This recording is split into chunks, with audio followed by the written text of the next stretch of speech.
प्यारे विद्यार्थियों, आज द्वितीय वर्ष में सी भाषा में एक और बहुत महत्वपूर्ण टॉपिक जिस पे लगभग हर साल प्रश्न पूछे जाते हैं उसको हम कवर करने जा रहे हैं।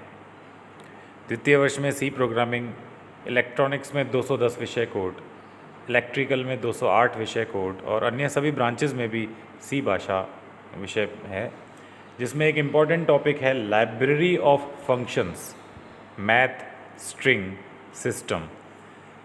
महत्वपूर्ण बात यह कि हर बार कम से कम 6 नंबर या ज़्यादा से ज़्यादा 12 नंबर का प्रश्न इस टॉपिक में से पूछा जाता है और ये काफ़ी आसान टॉपिक है, इसलिए आप इसे अभी देखेंगे तो आपके 6 नंबर कम से कम तैयार हो जाएंगे। मेरा नाम भरत गोकलानी है और मैं राजकीय पॉलिटेक्निक महाविद्यालय अजमेर में कंप्यूटर विभाग में प्रवक्ता के पद पर कार्यरत हूँ। तो सबसे पहली बात तो ये लाइब्रेरी फंक्शंस क्या होते हैं, या ये जो शब्द लिखे हुए मैथ, स्ट्रिंग, सिस्टम, ये सभी चीज़ें क्या होती है पहले तो हम समझ लेते हैं। देखिए, आप जब भी सी भाषा में कोई प्रोग्राम बनाते हैं तो उसमें बहुत से फंक्शंस का यूज़ होता है, इसीलिए सी भाषा को मॉड्यूलर भाषा कहा जाता है।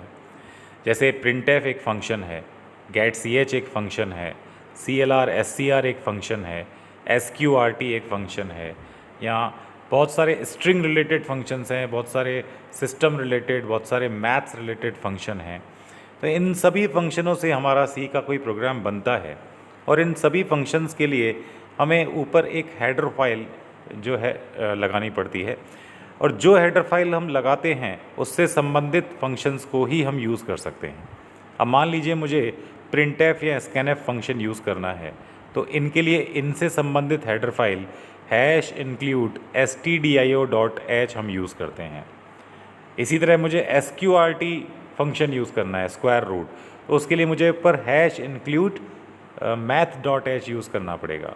मुझे कोई स्ट्रिंग रिलेटेड फंक्शन यूज़ करना है तो उसके लिए मुझे ऊपर हेडर फाइल इंक्लूड करनी पड़ेगी #include string.h। तो ये सारे के सारे लाइब्रेरीज़ कहलाते हैं, यानी हमारी हेडर फाइल जितनी भी है उनमें सब में जो फंक्शंस हैं, कलेक्शन है, तो ये सब मिलके लाइब्रेरी ऑफ फंक्शंस कहलाते हैं। और आपके सिलेबस में इस लाइब्रेरी में से 3 तरह के कैटेगरीज़ हैं, मैथ यानी मैथमेटिकल, स्ट्रिंग और सिस्टम रिलेटेड। तो देखते हैं कि सबसे पहली कैटेगरी जो है उसके बारे में पढ़ते हैं। सी स्टैंडर्ड लाइब्रेरी फंक्शंस और simply C library functions are inbuilt functions of C programming.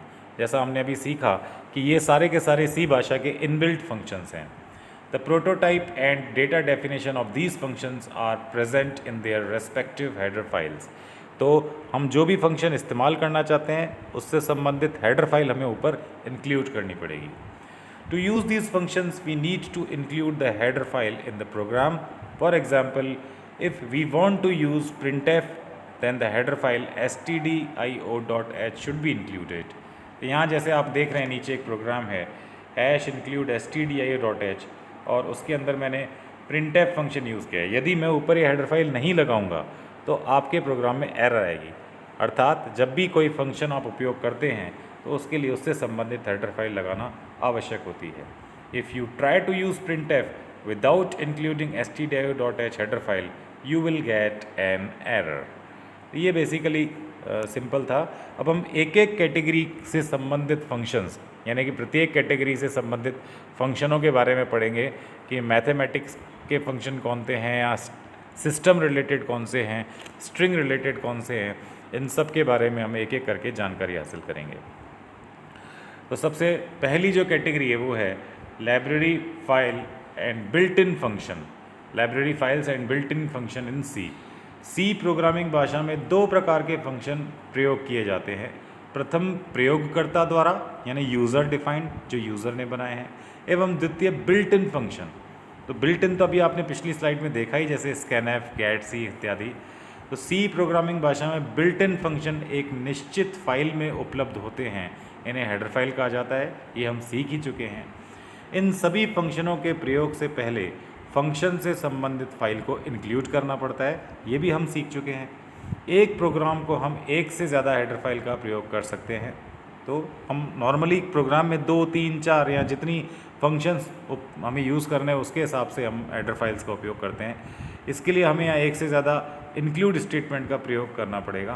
तो नॉर्मली जो हैश इंक्लूड फंक्शंस होते हैं वो ज़्यादातर इसी प्रकार के होते हैं कि hash include C type dot H, hash include math dot H, hash include stdio dot H, hash include stdlib dot H standard library, hash include std conio, यानी कि hash include string dot H. ये कुछ functions हैं। यहाँ stdio की जगह हम use और भी एक फेमस है stdio conio, hash include conio dot H, hash include stdio dot H. ये सब फेमस हेडर फाइल्स हैं जो नॉर्मली हम किसी अपने प्रोग्राम में इस्तेमाल करते हैं। अब देखते हैं कि जो 3 हेडर फाइल्स इस टॉपिक पे हम कवर करेंगे, एक है मैथ रिलेटेड, एक सिस्टम रिलेटेड और एक स्ट्रिंग रिलेटेड। इनको एक एक करके हम ले लेते हैं। सबसे पहले stdio standard input output header file, यानी जो सिस्टम रिलेटेड आपकी सारी चीज़ें हैं वो इस हेडर फाइल में होती हैं। अब इसमें कौन कौन से फंक्शन प्रयुक्त होते हैं? पहला एफ क्लोज नाम का एक फंक्शन है। ये बेसिकली एफ क्लोज लिख के ब्रैकेट में हमें कोई फाइल पॉइंटर देना पड़ता है। इस फंक्शन का प्रयोग फाइल को बंद करने के लिए किया जाता है। यदि फाइल सही तरह से बंद होती है तो यह 0 लौटाता है। देन FEOF और ब्रैकेट में फाइल का पॉइंटर, यानी FEOF मतलब फाइल का एंड ऑफ फाइल। इस फंक्शन का प्रयोग फाइल को पढ़ते समय फाइल की स्थिति ज्ञात करने के लिए किया जाता है। यदि फाइल पॉइंटर फाइल के अंत में है तो नॉन ज़ीरो, अन्यथा 0 लौटाता है। यानी फाइल के एंड में है तो वो नॉन ज़ीरो लौटाएगा अथवा वो 0 लौटाएगा। इसी तरह fgetc, हर किसी फाइल के अंदर आप देखेंगे कि एक फाइल पॉइंटर लिखा हुआ है हर फंक्शन के अंदर। तो fgetc ब्रैकेट में फाइल पॉइंटर, इस फंक्शन का प्रयोग फाइल के अक्षर पढ़ने के लिए किया जाता है। fgetas, इस फंक्शन का प्रयोग फाइल से स्ट्रिंग पढ़ने के लिए किया जाता है। fopen, इस फंक्शन का प्रयोग फाइल को विभिन्न मोड में खोलने के लिए किया जाता है। fprintf, इस फंक्शन का प्रयोग फाइल में विभिन्न मानों को लिखने के लिए किया जाता है। यानी कि fprintf मतलब फाइल में मुझे कुछ राइट करना है, फाइल में मुझे कुछ डालना है, इंसर्ट करना है, तब हम fprintf फंक्शन का प्रयोग करते हैं।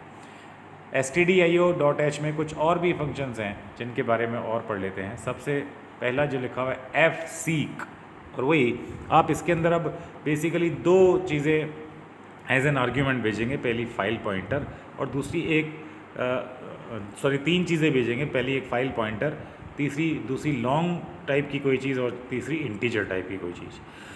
इस फंक्शन का प्रयोग फाइल पॉइंटर की स्थिति इंटीजर से बदलकर लॉन्ग तक खिसकाने के लिए किया जाता है। तो ये fseek का काम है।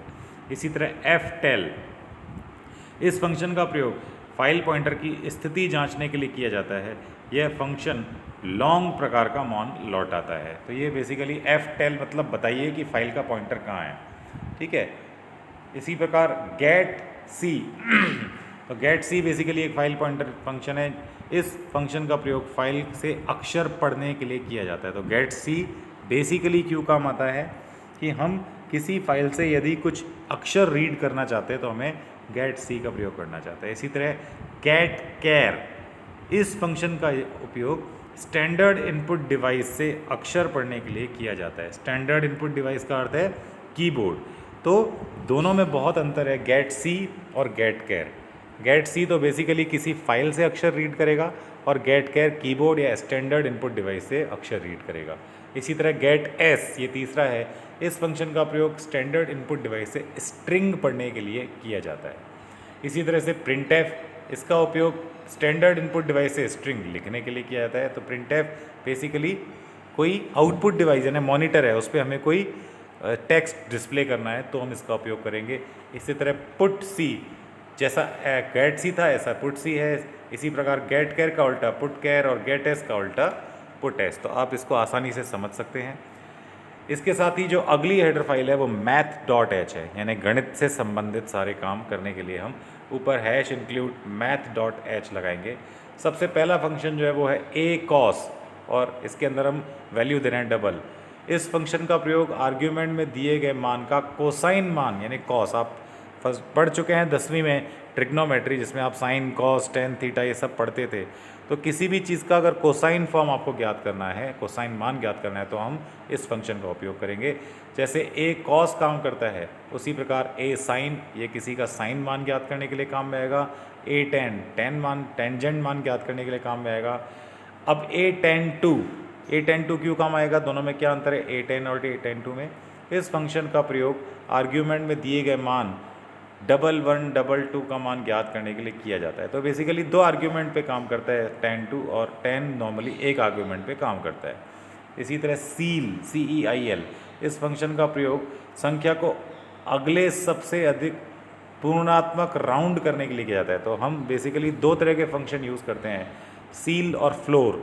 तो सील बेसिकली नेक्स्ट राउंडिंग के लिए काम में आता है और फ्लोर प्रीवियस राउंडिंग के लिए। इसी तरह कॉस डबल, ये हम ऊपर पढ़ ही चुके हैं, इसका उपयोग दिए गए मान का कोसाइन मान ज्ञात करने के लिए किया जाता है। तो ए कॉस लिखें चाहे कॉस लिखें चलता है। इसी प्रकार कॉस एच आप पढ़ चुके हैं 10वीं में, सिंपली कोसाइन होता है। इसी तरह कॉस का हाइपरबोलिक भी मान हो सकता है, तो ये हाइपरबोलिक कोसाइन मान ज्ञात करने के लिए किया जाता है। इसी तरह EXP, एक्सपोनेंशियल, इसका प्रयोग e की पावर p ज्ञात करने के लिए किया जाता है, यानी कि एक्सपोनेंशियल ज्ञात करने के लिए किया जाता है।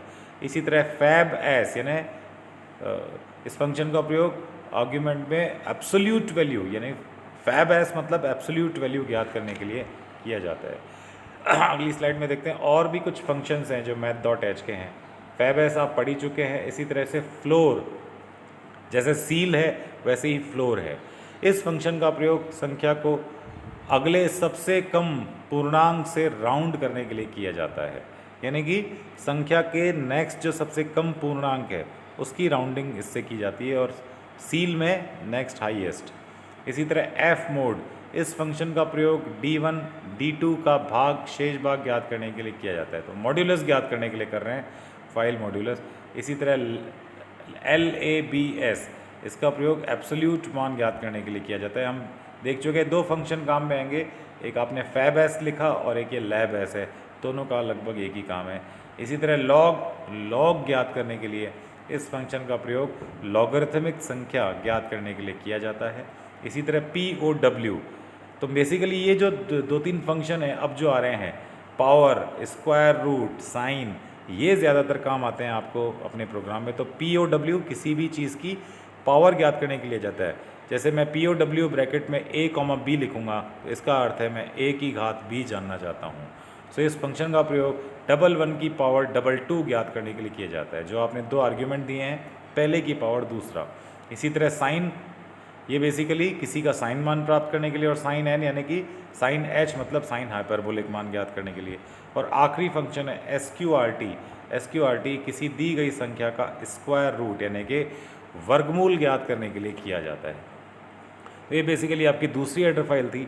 और अब लास्ट फाइनल हेडर फाइल है स्ट्रिंग। ये काफ़ी महत्वपूर्ण है और इसमें से प्रश्न पूछे जाते हैं। स्ट्रिंग से रिलेटेड जो फंक्शन है सबसे पहला strcmp यानी स्ट्रिंग कंपेयर। इसमें आप दो स्ट्रिंग आर्ग्यूमेंट के रूप में देते हैं और ये दोनों की तुलना करके बताता है कि पहली स्ट्रिंग बड़ी है या छोटी है। तो इस फंक्शन को दो स्ट्रिंग 1 और स्ट्रिंग 2 लेक्सोग्राफिकली जांचने के लिए दिया जाता है। यदि स्ट्रिंग 1 स्ट्रिंग 2 के बराबर है तो शून्य लौटाएगा, स्ट्रिंग 1 स्ट्रिंग 2 से छोटे है तो ऋणात्मक मान लौटाएगा, और स्ट्रिंग 1 स्ट्रिंग 2 से बड़ी है तो धनात्मक मान लौटाएगा। जैसे मैं अगर x और y बेचता हूँ तो x का मान y से पहले आता है, यानी कि y बड़ा है, तो इसका मतलब है कि यहाँ माइनस वैल्यू आएगी। और मैं अगर दोनों x बेचता हूँ तो आंसर 0 आएगा। इसी तरह strcmp स्ट्रिंग, ये आप पढ़ चुके हैं। strcmp इसके साथ एक्स्ट्रा है।